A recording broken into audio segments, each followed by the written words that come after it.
grab a glass, grab your favorite bottle. Gotta sip it slow, yeah, that's the motto. Get relaxed, no reason to trip. It's the boy Brocky, man, whiskey and kicks. We pour a glass, toss it up. Air Max 1s on my feet, throw them up. Get relaxed, no reason to trip. It's the boy Brocky, man, whiskey and kicks. Kicking game on drinks and libations. Sipping on it slow, keeping with the patience. Freeze on my feet, you know I stay racing. Drinking straight up, ain't nobody chasing. This boy Brocky, the Whiskey and Kick Show. We are here at Chicken and Whiskey with my man Tony Burke. What's happening? We're gonna make this thing work, baby. What's going on, man? A lot of good things, man. A lot of good things, yeah. You know, it's the world has opened up for a lot of new opportunities. I've been watching. You know, I've been seeing things. You know what I'm saying? I've been seeing things, y'all. So, man, let's get into it, man, because it's a lot to talk about. But let's get into you. You know what I'm saying? So, you know, we've connected a few times, and but you know, when we just sipping whiskey and sitting out on the patio, I'm not like, yo, man, you know, you got any siblings? right? Where you from, man? So I'm originally from Cleveland. Oh, word. Yeah, originally from Cleveland, and I moved here probably about 35 years ago, 36 years ago. You know, so I'm as much of a local to the DMV in terms of seeing it grow. You know, remembering especially remembering 14th Street, remembering just kind of the old hoods and just what they were and what they are now. But originally, yeah, Midwest. Midwest all day. You a Browns fan? I'm all Cleveland, all DC, so I hadn't had a lot to cheer about until recently, you know, with the Nats and the Caps, so yeah. Indeed. So you know, this is not part of the script, but once you say you're from Cleveland, I got some questions.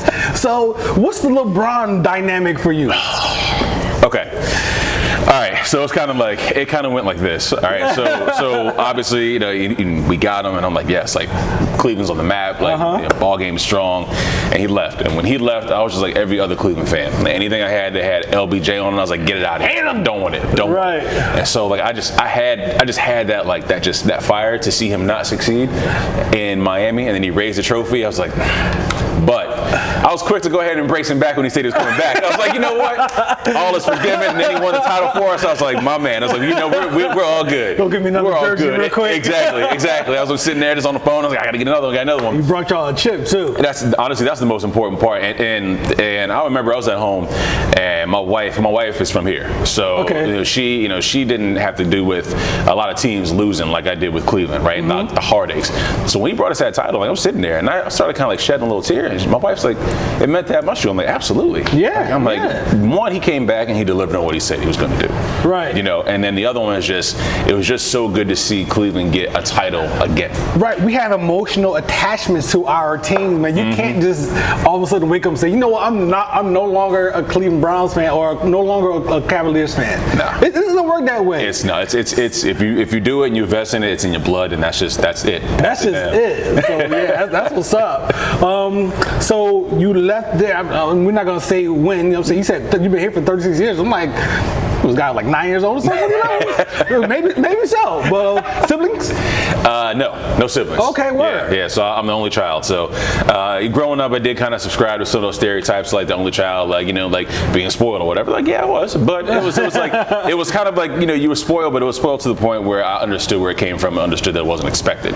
So my parents, my mother especially, did a really good job of giving me that balance. Dope. You know, and really just kind of like carrying that out and staying humble when I needed to. You know, sometimes. You gotta throw the swagger out there every now and then. So you came to DC specifically, and you're like, you know, you're like how old? You're like in middle school, elementary school. This was elementary school. Okay, so your schooling is pretty much a DC situation. Yeah, I did.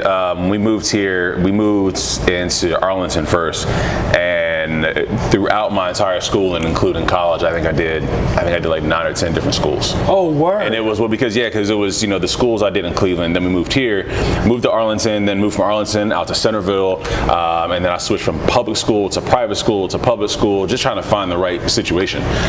So I definitely, I think my scholastic career could be enough for like 3 people.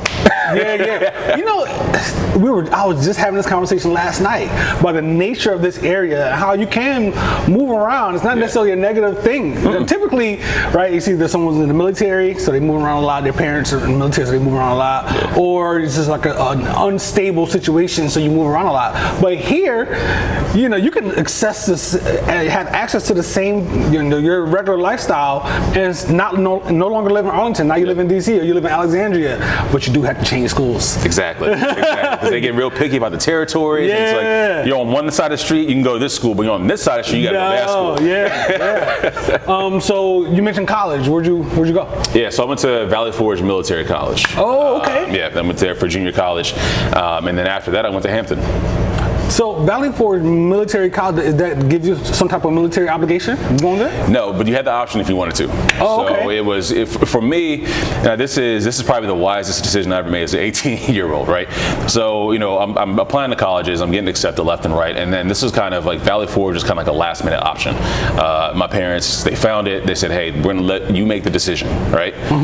But we think this could be something that's good for you. Because, like, look, I did okay in high school. I mean, I actually did pretty well, but I also realized too, because I played a lot of sports, that I skated by on a lot of stuff, you know, just because I could. Right. And I don't know what it was. It was like, I don't know if it was a higher calling or what, but at 18 years old, I was like, you know what?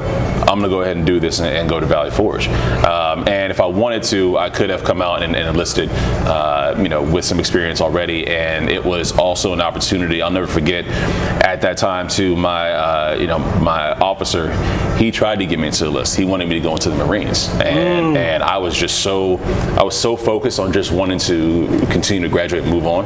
But I never did it. And every now and then I think about it, you know, but there was just so much I took away from that, from like structure, discipline. Yeah, man. So you did have to partake in military activity when you were in school? I did while I was there during school. But yeah, but there was no obligation to enlist like once we graduated. Dope. So then you said you left there, you went to Hampton, you Yep, said? so I graduated from there because of junior college, and I went down to Hampton to finish. Dope. So what was your, what were you studying? So actually graphic design. Graphic design with a minor in fine arts, because I had, you know, growing up, my mother always put me into different arts, like schools and classes, and she really wanted me to kind of be well-rounded. So, and I took to it. I loved it. So I originally wanted to do, you know, corporate identity, advertising, marketing, you know, print, digital, the whole nine. And the fine art aspect of it was just something that I just always loved, just growing up. You know, so whether it was just painting or just, you know, grabbing a piece of paper and just like looking at something and quickly sketching it down. And that was what's funny about it too is I remember, you know, I'm done down there, and I'm like, okay. I was like, I can either move to New York, right? Because that's where a lot of the opportunities were. Exactly. Or I could try to find something around here. And I was just so scared to just pack up and leave because I had no connections in New York. I knew nobody, you know. So I never actually went and pursued that, but throughout my career, that has actually come into play a lot more, you know, which is pretty interesting, especially in this business. Yeah. Right. Well, it's because of the creativity, and then like the things that I have learned, I still could translate to this world. Right. You know? Right. So, you know, so I usually don't go here until later in the interview, but I'm finding out things about you that I didn't know. I always have this discussion with my bartender friends, and I argue with a few of them because they oppose my opinion, but I'm telling them that craft cocktailing is an art. It's an art, dude. Like, it's an art from the perspective of mixing certain ingredients together to get a result, and the presentation itself. Absolutely, and it's, I'll take it even a step further. Like, it's the hospitality in general is an art form. It really is. It really is, because there's so many things that you learn about yourself when you dive into this world, and especially if you stick with it long enough. Like, there's a certain amount of discipline, there's a certain amount of humility, and then of course like the creativity.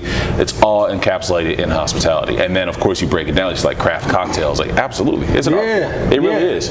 You can't tell me that this, you know, basil pear syrup is the same as this vodka and cranberry. I don't want to hear it, dude. That is art right there. It takes a certain type of mind to even think to put these types of things together. So I respect that a lot.